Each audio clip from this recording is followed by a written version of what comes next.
So anyway, they dug a new well. They have water on their property. They have a well on our property that there's no communication happening. About 2 weeks later, I was at work, off the property, out of communication. Brock was working from home because of COVID, and I saw an excavator coming down their property, and then I looked out and there was an excavator on our property.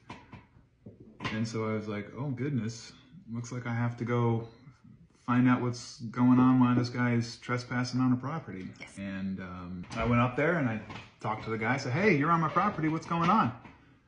And he said, I'm decommissioning this well.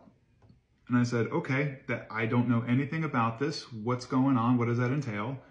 And he said, well, we're taking all the equipment out of it and we're pouring concrete over it. And I said, the hell you are? You're definitely not doing that. And he was like, well, these people told me they had your permission. And I said, they haven't said a word to me at all. Yep. I was pretty mad at the dude. I was mad at the situation. You know what I mean? Like, this is, I mean, the trees, the dirt, the transformer, and now this. Like, the amount of lack of communication, it looks and feels, and in the moment it felt, you know, malicious. It didn't feel like it was an accident at this point, because what the hell? So I take my phone, I hit record, and I go to have a conversation with this lady. And, you know, being a big dude, I walk up to the front door and I ring the doorbell. I go back down 5 or 6 steps because she's kind of tiny too. And I just try to figure out what's going on. I say, what's going on? She's like, well, you can't have two wells on your property. I was like, that's absolutely not true. Farms have multiple wells on their property. That's not true at all. You can't just do this. I just want to add, because I think it's an important part of the storytelling, that I was at work while all of this is happening, and I'm getting text messages from Brock telling me somebody's on our property, they're destroying our property, holy shit, Mandy, they're digging up the well. And as this is happening, and I'm at work, I can't really engage. I don't know what's going on. Nobody has talked to me. So I reach out to neighbor lady and I'm like, hey, what's going on?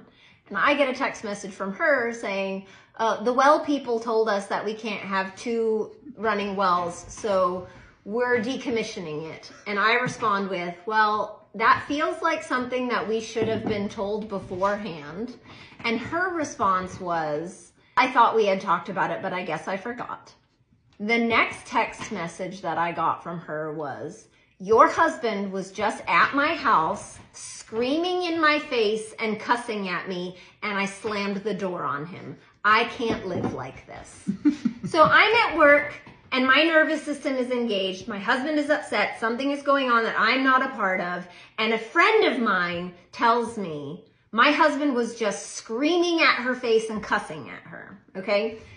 So everything dies down and I get home and I walk in the house guarded because, to my discredit, I thought it was possible that my husband, whom I have been married to for almost 18 years, did go to her house and scream at her, only because I know that the resentment and tension from this has been building up.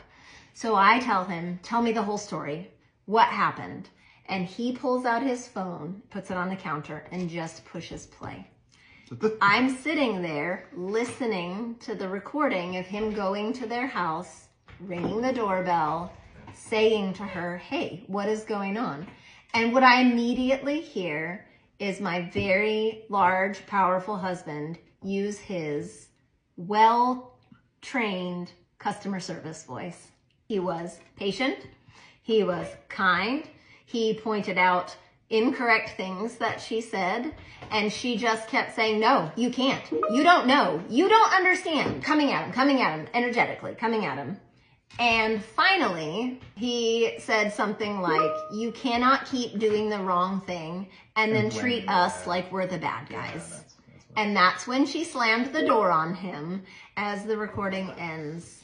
And I hear his exclamation of Jesus fucking Christ. And then the recording ends. I started crying. And I started crying for several reasons. The first being that what she had done was put doubt in me about my husband.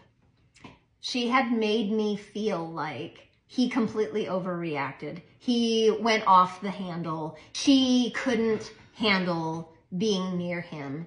And when I heard the recording, I immediately knew, oh no, he did the right thing. He responded the right way. Her representation of the encounter was false. It was a lie. So I had to recalibrate because I had planned to come home and be like, we can't do this. We've got to be, we're going to have a therapist, or we've got to figure out to coexist with these people. And immediately upon seeing and hearing how my husband actually behaved, I was like, oh yeah, these aren't good people. That was nefarious. And that was the beginning of us getting on the same page and being on the same team about it. So